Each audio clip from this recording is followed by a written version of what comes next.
I'm saying? I get it. In every level. I've seen a video of people doing it's not paintball. What's the other type of shooting you can do? It's like the soft balls you can shoot. You know what I'm talking about?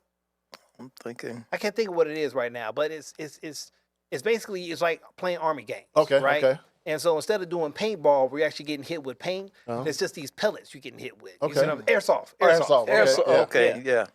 They got some people who are like military grade that go out there and do it. Yep. And the speed they're going out at it and taking people out. I seen a dude take out a whole platoon by himself.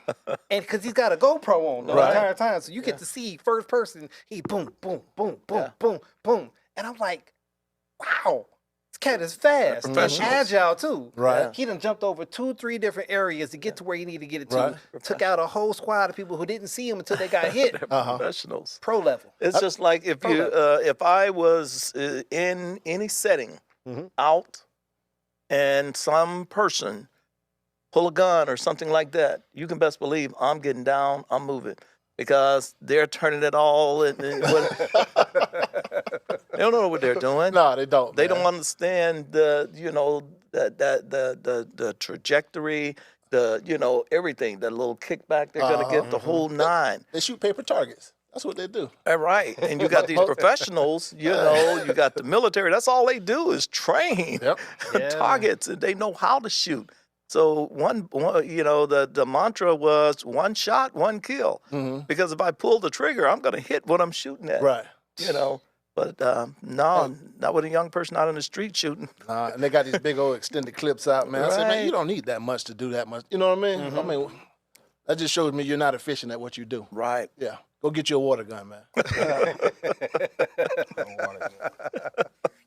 I got you, man. All right, so next question, man. What are some of the biggest internal battles, whether it's pride, anger, identity, or even loyalty, that influence you or others' decisions, and how can some men overcome those traps today? Start me off with that, man. I would say selfishness. Okay. And I like the word selfishness because a lot of us are guilty of it, because we always this is how we get into our feelings, because we think things should go how we see it, and not understanding. Like, my mother raised me on the 6-9 theory, right? No matter what side you stand on this number, it's that or the other. Yeah. So you're on this side, it's a 6. When you're on that side, it's a 9. So you got to be willing to go to the other side to see that point of view, right? I mean, just for me, like I say, it's just really understanding and being okay with people's decisions. You know what I mean? Helping who I can help, and be understanding, and not being okay with everything not being my way. Okay. You know what I mean? Okay. Because it's just, we live in a world with a bunch of little worlds. You know what I mean? And we work hard to go home to our world that we created. Absolutely. Right? So that's where we have the most power. But once you leave that environment, then you got to learn to turn the selfishness off and be okay with how that person lives, or how that person thinks, or how that person speaks, or what team he likes. You got to be okay with, or what color he rep. You know what I mean? Because you can't change a person and make them do what you want them to do. That's selfishness. You know what I mean? Gotcha. I mean, that's my take on it. Okay, no, I like that, man. What you got on that, Sydney? I'm running with bro. You know what I mean? But it's more of all of them, because pride, selfishness, loyalty. Loyalty. That's a hard word. That's a hard thing to catch. A lot of people don't have that in them. Don't have that trait. Right. So betrayal also. Yeah. It's a lot of things. But See, I said that go back to selfishness, because yeah, you feel betrayed because that person didn't do what you think they should have done. You know what I mean? You got to be okay. If it's a zebra, it's a zebra. You can't dress it up no other kind of way. Right. You might put a blanket on it, but at the end of the day, it's a zebra. it might be a donkey. Yeah, it might be a donkey, but you got to be okay. You know what I mean? At the end of the day, your world, you and who you are, is all you can control. Yeah. Yeah, That's it. That's facts. You know That what I mean? is. Absolutely. I've learned that dealing with my wife and whatnot, learning my boundaries and whatnot, because for the longest, I never understood why she get her nails done all the time. I thought it was a waste of money. You know what I mean? But Weird, ain't it? yeah, it's crazy, right? But I drew back a little bit and understood that it made her feel a certain way. Okay. You know what I mean? It had something to do with her emotions and how she felt about herself. And I noticed when she did herself up, she was happy. Tolerable. You know what I mean? Everybody winning right now, basically. Yeah. We all winning now. Yeah. So, you know, Make yourself feel good. right. Oh, yeah. Yeah.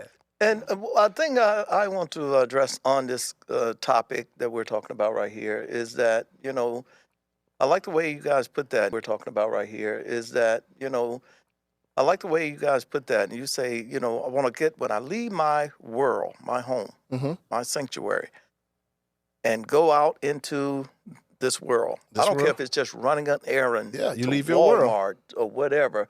I want to make it back To your world. to my world. Yep. Yeah, man.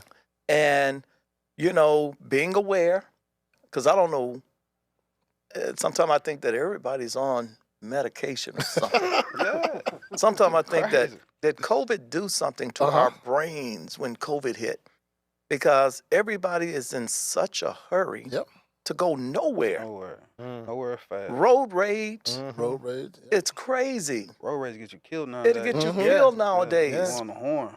Man, remember, blowing the horn used to be a good thing because I'm just how many of us, we've all kind of slipped up, meaning that, man, oh, my bad, man. Wait. There's a way something. you can blow the horn, but like, all right, my bad. Yeah, and there's the one like, and leaning on that. That's disrespectful.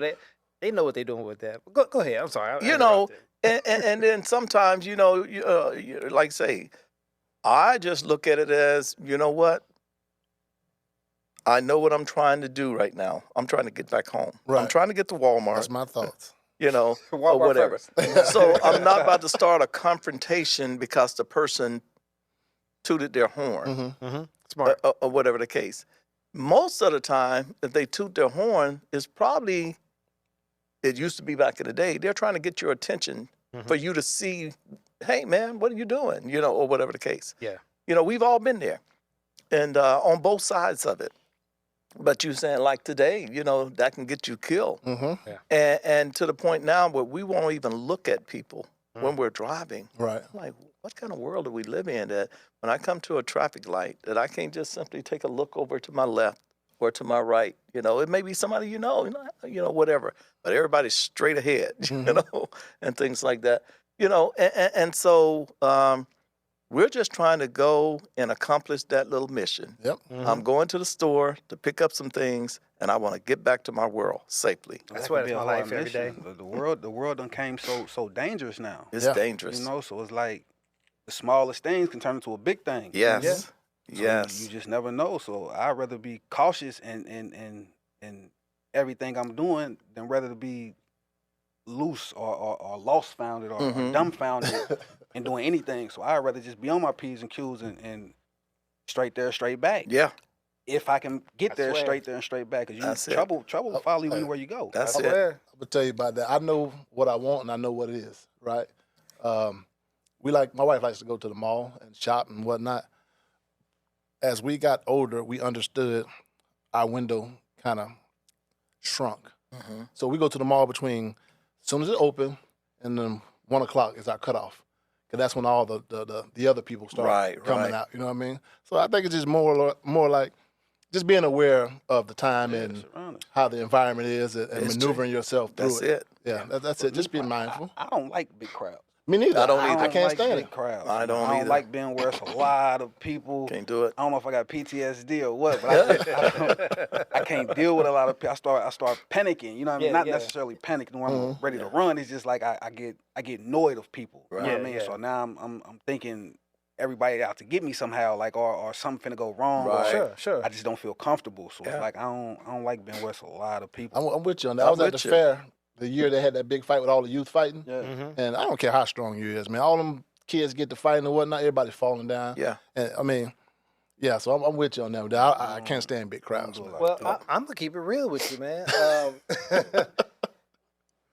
I became very 2A. I moved more in that direction. Y'all know what I mean by 2A. I promise you I don't. No, Your Second Amendment. Second Amendment, yeah. All right. I carry it for a reason. Now, Okay. Okay. The mall I go to, and my family go to, That's the same mall the one shooter came. Greenwood. and- I know and exactly. Greenwood Where, I Mall. was in there. Wow. I was in there. I was on the opposite side of the mall when that happened. Oh. That's what I I'm mean? saying. So it's like you can be in a safe space and still something could pop off. Right. Yeah. So it's like I'm always watching because I kind of look for the threat always. Let's move where we need to get to and let's get up out of here. Right. Yeah. I'm not That's trying to it. lollygag in a lot of places because I don't know what may turn up, but I know we ain't going to be here when it happens. Yeah. I Let's agree. keep it moving. Matter of fact, me and my wife was in the mall. We was up in Gary. We live in the mall of Maryville. And we were walking through, and we started to notice cops coming through here. More cops was coming over through here. And then more cops coming. He's like, and it was in the direction we was walking. And my wife was like, nope, we don't even need that. Let's go and go. I don't know what's about to happen up here, but we ain't gonna be here. Yeah, let's Man, go. we turned around so quick, it's like, psh, let's go. Let's Right. go. Because something about to pop off over here. Yeah. But I'm not going to witness it firsthand. Right. I catch that on the news. You know what I'm saying? I catch that on Facebook somewhere. But I'm not going to be a witness to it. Right. So it's like, these times here help you to see you have to watch your surroundings. And you have to pay attention to things because stuff can go left. Even when you're not in a bad situation, Right. you're not trying to look for the bad thing. You're not even around bad company. Right. But if you're not paying attention, somebody else who is, Stay alert. you can get caught up in some stuff. Oh yeah, easy. Yeah, Yeah. definitely. All right, man. We're going to get back on track, man. I swear the conversation just be flowing, man. So rebuilding life after trouble, okay, it's not easy.